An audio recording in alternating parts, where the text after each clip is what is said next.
जय श्री राधे कृष्णा। ओम कुकरेजा चैनल पर आपका हार्दिक स्वागत है। हरि अनंत हरि कथा अनंता में आज सुनिए ईमानदारी। सबसे बड़ा धन। मुरारी लाल अपने गांव के सबसे बड़े चोरों में से एक था। मुरारी रोजाना जेब में चाकू डालकर रात को लोगों के घर में चोरी करने जाता। पेशे से चोर था, लेकिन हर इंसान चाहता है कि उसका बेटा अच्छे स्कूल में पढ़ाई करे, तो यही सोचकर बेटे का एडमिशन एक अच्छे पब्लिक स्कूल में करा दिया था। मुरारी का बेटा पढ़ाई में बहुत होशियार था, लेकिन पैसे के अभाव में 12वीं कक्षा के बाद नहीं पढ़ पाया। अब कई जगह नौकरी के लिए भी अप्लाई किया, लेकिन कोई उसे नौकरी पर नहीं रखता था।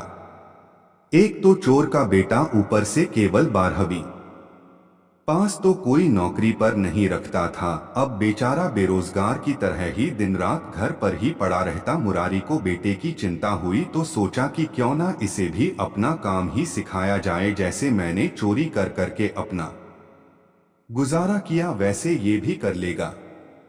यही सोचकर मुरारी एक दिन बेटे को अपने साथ लेकर गया। रात का समय था। दोनों चुपके चुपके एक इमारत में पहुंचे। इमारत में कई कमरे थे, सभी कमरों में रोशनी थी। देखकर लग रहा था कि किसी अमीर इंसान की हवेली है। मुरारी अपने बेटे से बोला, आज हम इस हवेली में चोरी करेंगे। मैंने यहाँ पहले भी कई बार चोरी की है और खूब माल भी मिलता है यहाँ। लेकिन बेटा लगातार हवेली के आगे लगी लाइट को ही देखे जा रहा था।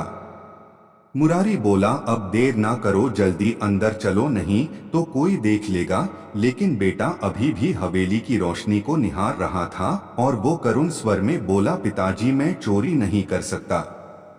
मुरारी बोला, तेरा दिमाग खराब है, जल्दी अंदर चल।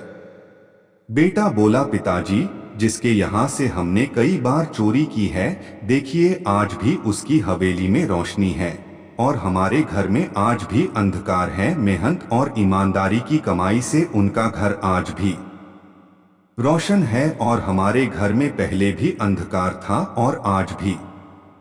मैं भी ईमानदारी और मेहनत से कमाई करूंगा और उस कमाई के दीपक से मेरे घर में भी रोशनी होगी। मुझे ये जीवन में अंधकार भर देने वाला काम नहीं करना। मुरारी की आंखों से आंसू निकल रहे थे। उसके बेटे की पढ़ाई आज सार्थक होती दिख रही थी। शिक्षा, बेईमानी और चोरी से इंसान क्षण भर तो सुखी रह सकता है, लेकिन उसके जीवन में हमेशा के लिए पाप और अंधकार भर जाता है। हमेशा अपने काम को मेहनत और ईमानदारी से करें।